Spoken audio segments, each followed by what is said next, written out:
Doodles, such as Labradoodles and Golden Doodles, have gained popularity over the past couple of decades. Breed a popular dog breed with a poodle, throw a portmanteau name at it, and call it a designer dog. There are several very compelling reasons not to get a Doodle, or any other designer breed for that matter. Let's look at the top 5 reasons not to get a Doodle. Okay, confession time. In the early days of this channel, I made several videos about designer breeds, and I mostly painted them in a positive light. Honestly, I considered that a misstep on my part. For that, I apologize. Let's just say I'm a bit more educated on the topic today than I was then. First off, the main concept of designer dogs is sort of based on a myth that mixed breed dogs are somehow better. The hybrid vigor or heterosis concept is often cited in agriculture and animal breeding. It's a well-established concept in agriculture, but doesn't apply to designer dogs.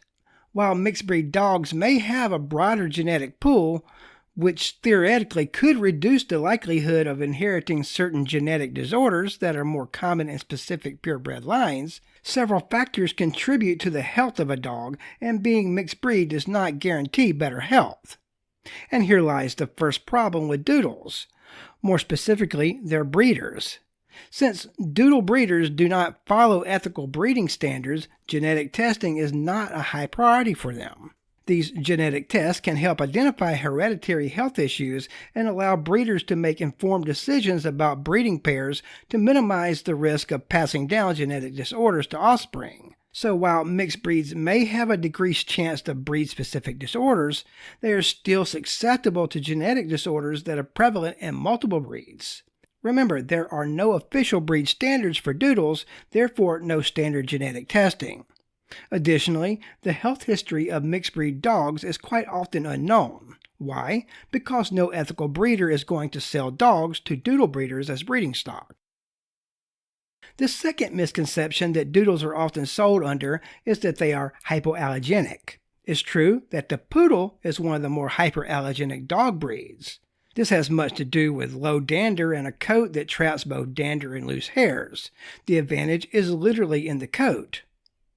This hypoallergenic predisposition does not necessarily carry over when you add the genetics of different breeds to the mix. While Doodles are often marketed as hypoallergenic along with other desirable traits, their genetics can be highly unpredictable.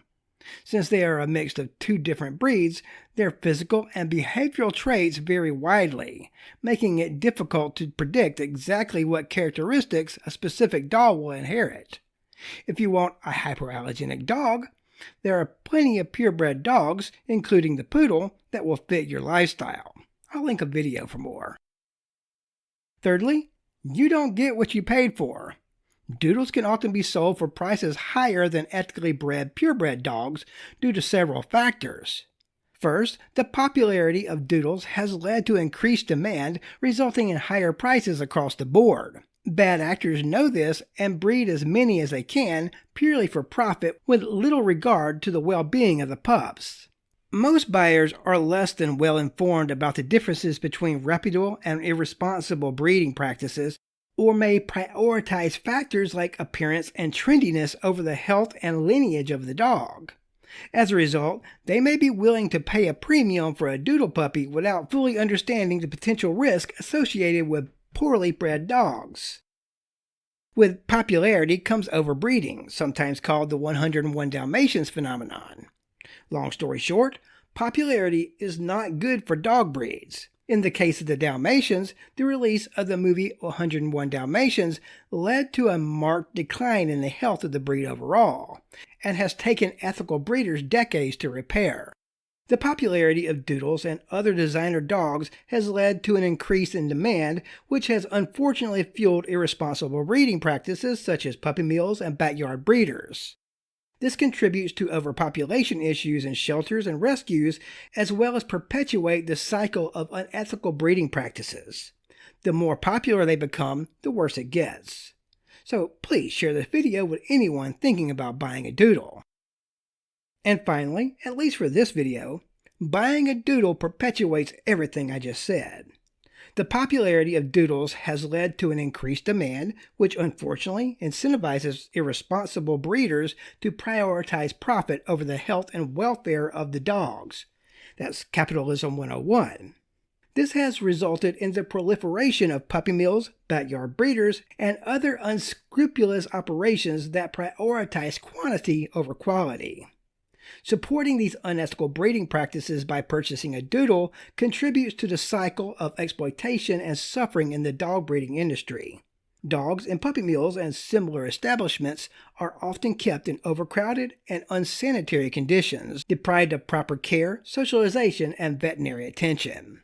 By choosing not to support the demand for Doodles from unethical breeders, you can help combat these harmful practices and promote the welfare of all dogs. Additionally, educating others about the importance of responsible breeding and adopting practices can help raise awareness and reduce the demand for dogs from unethical sources. Well, there you have it, a look into 5 of the many cons of buying a Doodle or designer dog. If you have any questions or comments, please feel free to voice them below. Please share this video, and as always, I'll catch you next time.